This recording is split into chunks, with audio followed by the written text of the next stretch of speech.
तालिबान के लिए अफगानिस्तान का अजय दुर्ग माने जाने वाला पंजशीर प्रांत अब मुश्किलों में नजर आ रहा है। तालिबानी लड़ाकों ने पंजशीर प्रांत में भी दस्तक दे दी है। 100 से ज्यादा तालिबानी घाटी की ओर आगे बढ़ रहे हैं। पंजशीर के शेर कहे जाने वाले अहमद शाह मसूद के 32 वर्षीय बेटे अहमद मसूद ने कहा है कि वे अपने अधिकार क्षेत्र में आने वाले इलाकों को तालिबान को नहीं सौंपेंगे। अफगानिस्तान में कुल 34 प्रांत हैं, जिनमें से 33 पे तालिबान का कब्जा है। पंजशीर में तालिबान की जंग इतनी आसान नहीं है। पंजशीर घाटी में 10,000 से ज़्यादा फौजी तालिबान से लड़ने को तैयार है।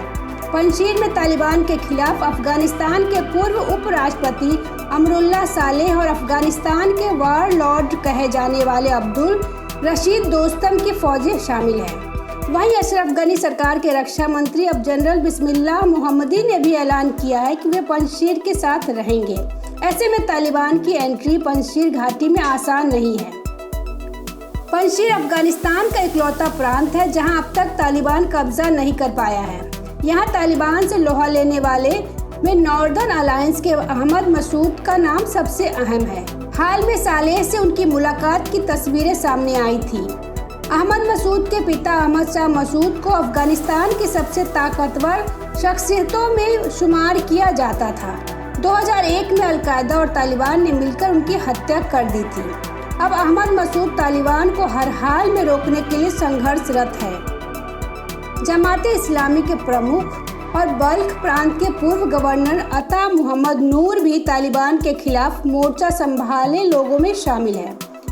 जब 1996 में तालिबान ने अफगानिस्तान में सत्ता संभाली तो उन्होंने अहमद शाह मसूद के साथ मिलकर तालिबान के खिलाफ एक संयुक्त मोर्चा तैयार किया था। अभी बल्ख प्रांत पे तालिबान के कब्जे के बाद से माना जा रहा है कि वह ताजिकिस्तान के इलाके में चले गए हैं। 67 साल के अब्दुल रसीम दोस्तम अफगानिस्तान के उपराष्ट्रपति भी रह चुके हैं। 2001 में अफगानिस्तान में तालिबान सरकार को गिराने में दोस्तम ने अमेरिकी सेना की काफ़ी मदद की थी।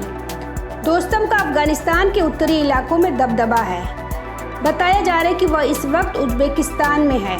अफगानिस्तान की पंजशीर घाटी देश का वह क्षेत्र है जिस पर अब तक तालिबान का कब्जा नहीं हुआ है। इसकी वजह यहाँ की भौगोलिक परिस्थितियाँ हैं जिसने इसको अब तक जटिल और अभेद्य बनाया हुआ है।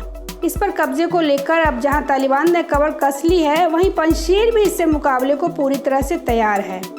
यह बेहद दुर्गम क्षेत्र है। इसकी वजह से इसको यहाँ की भूल भुलैया कहा जाता है। पंजशीर काबुल से महज 125 किलोमीटर की दूरी पर स्थित है। पंजशीर ऊंचे और नीचे पहाड़ों से घिरी एक घाटी है।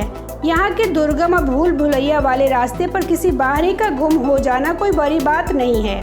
यहाँ पर आना और निकलना दोनों ही काफ़ी मुश्किल है। तालिबान ही नहीं, अमेरिका भी यहाँ तक नहीं पहुँच सका। पंजशीर इस वक्त तालिबान के खिलाफ मोर्चाबंदी के लिए पूरी तरह से तैयार हो चुका है। यहाँ पे नॉर्दर्न अलायंस मुकाबले को तैयार है। उसका साथ देश के पूर्व उपराष्ट्रपति अमरुल्लाह सालेह की फौज दे रही है। पंजशीर केवल तालिबान के खिलाफ ही नहीं उठ खड़ी हुई है बल्कि इससे पहले यहाँ पर रूस का भी जबरदस्त विरोध हुआ था।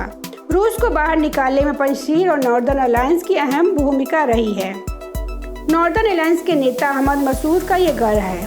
कभी उनके पिता अहमद शाह मसूद ने इसी इलाके से रूस के खिलाफ जंग का ऐलान किया था और उन्हें वापस जाने पर विवश किया था। मसूद देश के रक्षा मंत्री भी रह चुके हैं।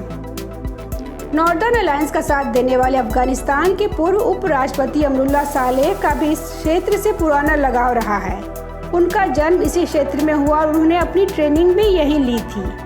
उन्होंने अंतर्राष्ट्रीय जगत से उनकी मदद की अपील भी की है। सालेह को यहाँ पर उनके वफादार जनरल अब्दुल रसीम दोस्तम और अता मोहम्मद नूर का भी साथ मिल रहा है। Bureau report, public news.